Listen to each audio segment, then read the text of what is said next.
Hey guys, welcome back to our channel. It's Michael and Manami here. Today we're going to do a video together. I know we haven't done one in a while together. We're going to be talking about 5 difficulties in international marriage, something that we have kind of heard from our other friends who are also in an international marriage or even in an international relationship. This does not have to do with like what we go through or anything like that. I'm sure it's different for every couple, but just 5 things that we thought that were important and we wanted to talk about it in this video.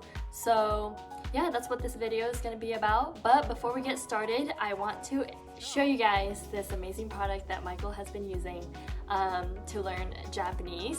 This is what it is, the Timekettle headphones/app. このタイムケトルM2 の翻訳機です。Basically what it is a translating app. So I would wear the English earphone and then she would wear the Japanese earphone, which we will show you right now. なんか AirPods みたいな感じでこの小さいケースに入っています。で、この小さいケースにこれぐらいの大きさのイヤフォンが入っていて、So Michael's been using this, so he's gonna kind of show you guys how it works. So put it in. Yeah, so it just goes in, obviously, and then you can see right here, you know, your left ear would be Japanese and right ear is English. And then you could choose a whole bunch of languages. They have English, Chinese, French, Spanish, Portuguese, German, Italian, Russian, Arabic, Japanese, Korean. Okay, you don't have to go through the whole list because there's a lot. There's a lot. They even have like Tamil, Urdu, Malay, Norwegian, it's kind of crazy. So, but right now we will see how it goes. So basically I would speak English, right? And then it would translate in her ear to Japanese. Yeah, so right here, you know, it just says click here to speak English. So I would say something and then it would translate into her ear.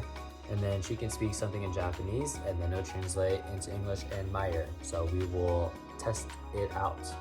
The weather is nice outside today.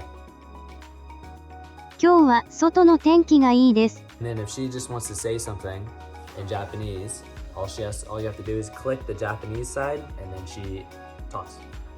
最近ユタ州はとても暖かいです。 Utah is very warm these days. Utah is very warm these days. The good thing about this, okay, how do you turn this off? So the good thing about this is that when I speak in Japanese, it translates in his earphones in English, but it also says the Japanese phrase. よく私たちが最近使ってるのが、私が日本語で何かのフレーズを言って、それを全部そのまま訳してくれるので、訳してもらえて、プラス私が言ったその日本語のフレーズをまた日本語で聞けるので、それをもう一度自分で話すようにして、日本語を覚えるようにしてます。And I think this would be like really good, not only for like studying purposes, but if you travel to, another country where you obviously can't speak the language, this would be like a super good app to get around and for people to understand what you're saying. Especially because you don't need a book. You can just show this, you can talk to the phone, and then it'll have the translation on the phone too, so you can show it to them, and then they'll understand what you're saying. If they wear it, it's a lot faster because they don't have to read it. We can just talk. Like, she can talk in Japanese, I can talk in only English, and we'll be able to understand each other. Yeah. It's kind of crazy. I am going to Florida next week. 私は来週フロリダに行きます。何しにフロリダに行きますか? Why are you going to Florida? I'm going to see a friend and to surf. 友達に会いに行ってサーフィンに行きます。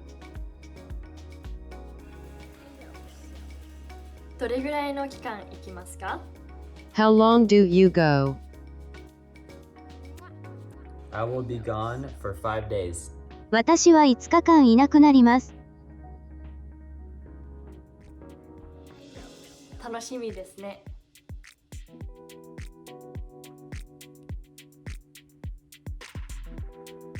楽しみですね。I'm looking forward to it. ですよね。そんな感じで私たちの会話を本当にすぐに翻訳してくれるので、もう普通の会話をしてる感じで、私が話してる間にもマイケルは私の話してることを英語で聞こえて、しかも日本語でも聞こえるっていう ところが本当にすごいなと思って、ものすごく進化してる翻訳機だなと思います。Yeah, so it comes in this really cool case, which is it's almost like an AirPods case that has like a little magnet, and there's a charger on the back, and then it looks like that, and these are both magnets as well.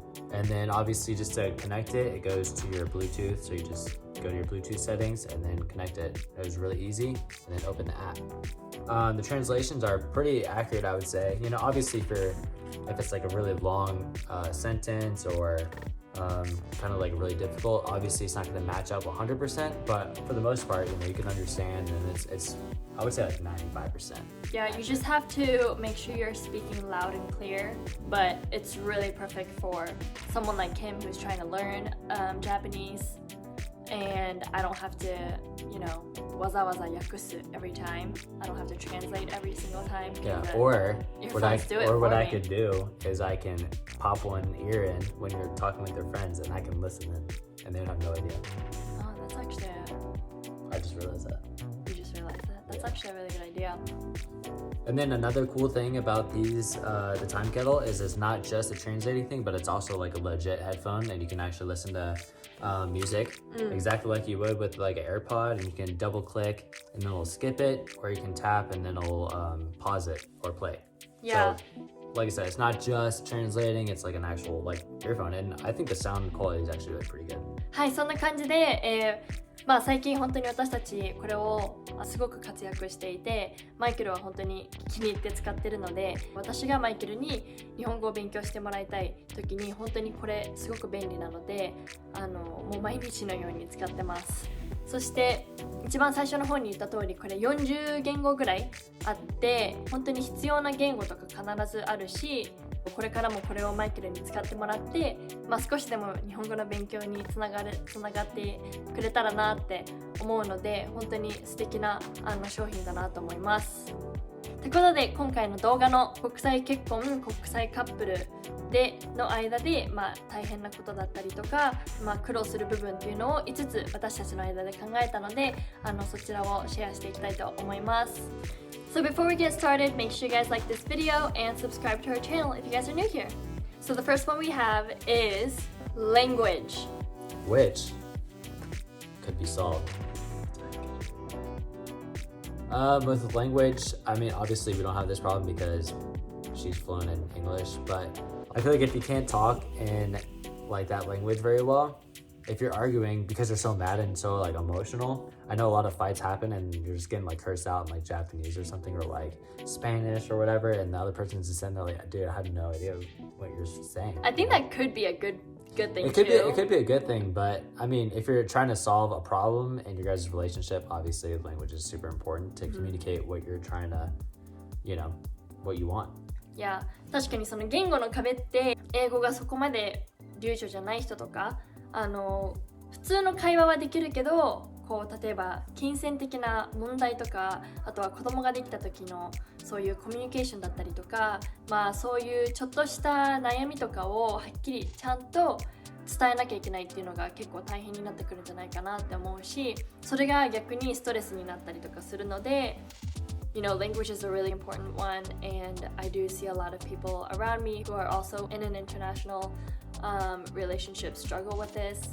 And communication is one of the most important things in a marriage. So if you can't really communicate, how are you supposed to solve problems? You know? Like I said. Yeah, so that's one of the big ones that we thought was important. Number 2, food culture, 食文化. With this, I actually really like Japanese food, and I'm not really that picky, so... Well, thankfully, Michael, like he said, doesn't really have any, dislikes with Japanese food. The only thing he really doesn't like is natto and like umeboshi とか、すごく味が強いもの. I'm really thankful that he's just not a picky eater, because everything I make, he'll at least try, and most of the time he'll like it. But I do know a lot of other people who are also dating Westerners, and they just do not like Asian food, or they can't do the smell, or they don't like how it looks. They're like Korean food. I know a lot of like Americans don't really like Korean food. One of my best friends, she's dating someone who is very picky, and you know, he'll try some stuff, but he just does not like a lot of food. So stuff like that, I can tell it really stresses her out. And yeah, one of my other friends who's dating a Brazilian guy, he's also very picky, and Because Brazilians eat like a lot of meat and yeah, brown stuff. I call it brown. We call But it I brown mean, stuff. don't get me wrong. I love Brazilian food. I love going to Brazilian steakhouses. Yeah, I'm and not it's saying they're so bad or anything, but bussin'. 日本の食べ物ってやっぱりいろんな食材を使った食べ物が多いし、野菜とか魚とかなんだろう、味付けとかも本当に豊富だなと思うから、そういうのに慣れてない人、慣れてない外国人とかっていうのはやっぱりね、好き嫌いが多いと日本食をなかなか好きになれないんじゃないかなって思うので、まあ、食文化は本当に大事だなって思います。私もね、一番最初 when I first met him, he was putting soy sauce on his rice, and Sure. that was like a big shock to me. I honestly did not want him to eat like that in front of my mom. I don't have soy sauce on my rice. Just Anymore. Like, clarify Anymore. Right now, so. So, そうですね、やっぱり食文化は本当に大事だし、それがやっぱり大きくて、まあ、別れてしまう方も中にはいるんじゃないかなと思います。So, number 3, family. これはやっぱりなんだろう、お互いのその国に、例えばまあ休みとかで本当は実家に帰る、外帰りするとかっていう時に、自分たちがその家族、お互いのなんだろう、住んでるところが家族に近くないところとかだと、限られた時間でどっちの実家に帰るかとか、あとは子供ができた時にどっちの親にこうもっと合わせるかとか、なんだろう、やっぱり考えてしまうことだと思うんですよね。そこも難しいし、家族同士でこう話せない、なんだろう、言語の壁とかがあったりすると話せない。まあ、私のお母さんもアメリカにいた時は英語はもちろん話さなきゃいけないし、話すように頑張っていたんですけど、もう日本にね帰国してから十何年も経ってるから、もちろん英語を話す機会もほとんどないし、やっぱりマイケルとお話しする、会話をする時に本当にものすごいベーシックな会話になってしまうので、その辺はちょっと残念だなと思います。私はマイケルの家族とお話しするときは普通に英語で話せるし、冗談とかジョークとか言い合ったりとかすごく楽しくフェイスタイムするときも話せるけど、なんだろう、マイケルの家族が私の家族とお話しするってなると、やっぱりね、そんなに深く、ね、楽しく話せることがあまりないのかなって思うので、その辺はちょっとit kind of sucks. But so yeah, stuff like that. And then obviously when you think about where you want to live in the future, you know, for us right now we're in Utah and we don't plan on being here forever. But 一番最初にフロリダに戻った時はやっぱりマイケルの家族に近いし、まあ、私は一番離れているところに住むっていうことで、まあ、そういった面もやっぱり話し合わなきゃいけないし、私がそれが嫌だったらちょっとね、なかなか一緒にいられないし、そういった面もやっぱり大変かなと思うので、国際カップルでまだ結婚とかに至ってない人はそういう、まあ、将来どこに住むか、将来どこでどういう風に過ごすのかとか、そういう会話も結婚する前とかに話し合った方がいいんじゃないかなって私は思います。はい、number 4. Number 4 is parenting. So obviously different cultures and all that choose to parent differently. We've already talked about this and we agree on like most stuff. If you don't talk about parenting before you have a kid, then it could be a problem. For example, different cultures might discipline their kids a lot differently. まあね、そのなんか育った環境とかがお互い違ったりすると、その自分たちの親のやり方とかを見て育ってきてるわけだから、そういうのがやっぱりマイケルの親のやり方と私の親のやり方とか、ね、私たちが見てきたものが違ったりすると、私たちが子供を産んだ時にどういうふうにその子供に何をどういうふうに教えるかとかっていうのがやっぱり大変になってくるんじゃないかなって思うし、まあ、私たちもちろん子供がまだいないから今はなんだろう、実際のその大変さっていうのはもちろんわからないけど、絶対その自分の価値観とか自分のそのやり方っていうのはあるからその辺をやっぱり話し合わなきゃいけないし学校面とか In Japan, you know, most families will pay for their kids' college, whereas in America, most families will not pay for the kids' college. So just things like that, you know, it's obviously something we need to talk about when they're older, when we have kids. Just little things like that. It would be a lot easier if we talked about it before it happens so that it doesn't cause a huge conflict. All right, and the last one, 5つ目がimmigration and getting a visa. So obviously this is more to do like when you decide to move. But it is something that people do have to worry about, and I would say depending on who's like in office and depending on like where your spouse is from, it could change like a lot of stuff having to deal with immigration and getting a visa or a green card or whatever, you know.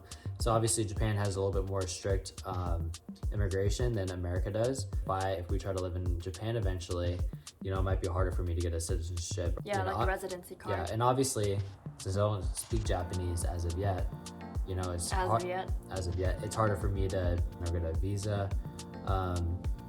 And it's the same with, you know, moving to America. Would make the whole immigration process harder if you don't speak the language. もちろんその手続きも大変だし It also costs a lot of money. I don't exactly remember how much we paid, but it is like more than hundreds of dollars. Yeah, so the whole like immigration is not just time consuming, you know, going to appointments and interviews and all that other stuff and doing paperwork, but it also does cost like a decent amount of money. And obviously, you know, not just going to America, but, you know, maybe if I were to go to Japan, it would cost, you know, more money and stuff. So that is something that you don't have to deal with too often, but it should be in the back of your mind. And then something that's very similar to this topic is when you move to that country, if it's a place that you've never been and you're going there for that spouse or for that person, that's a lot of compromisation that you'll have to go through, that you'll have to do because you're basically sacrificing everything you have to go there. So that's another conversation that you have to have. And think about it before you guys get married. Yeah, because that's a very big one. And I know a lot of people, sometimes it doesn't work out because they go there and then they think they live a completely different life and they don't have their friends or family there and they don't speak the language and it's just like so much. I'm sure if you don't speak English and then you come to America on like a green card, just arriving, because some of those like passport people are a little like intimidating and mean. Alright guys, well those are the 5 things that we wanted to address today in this video. Obviously there are a lot more and maybe we'll do a part 2 if we get enough comments on questions like this. 私のインスタの DM でも結構こういう国際カップル、国際夫婦から結構連絡が来たりとかするんですけど、こういうなんか大変なこととか私たちが実際経験したことなど何かあったらシェアしてほしいっていうコメントが結構来てたので、こういった動画を作ってもいいんじゃないかなと思ってやってみました。何か質問とか他にありましたらぜひコメント欄に残しておいてください。そして、一番最初のタイムケトルの、動画の部分ももしこういう翻訳機とかに興味がある方はぜひ下の URL から飛んで見てみてください。Thanks guys so much for watching. Make sure you guys hit that like button, subscribe to our channel, and visit our Instagrams for more updates. And we will see you guys in the next video. Peace.